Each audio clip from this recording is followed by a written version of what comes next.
আসসালামু আলাইকুম ভাই। ওয়ালাইকুম আসসালাম। ভাই আমাকে আধা কেজি আলু দেন। আচ্ছা ঠিক আছে ম্যাডাম, আমি এখনই দিচ্ছি।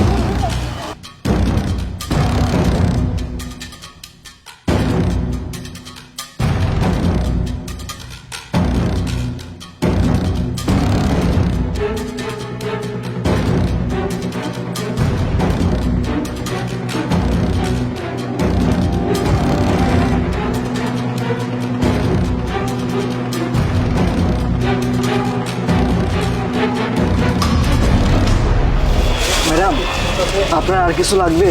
হ্যাঁ ভাই, লাগতো তো। আপনি আমাকে আধা কেজি করলা আর আধা কেজি শসা দেন। আচ্ছা ঠিক আছে ম্যাডাম, আমি এখনই দিচ্ছি।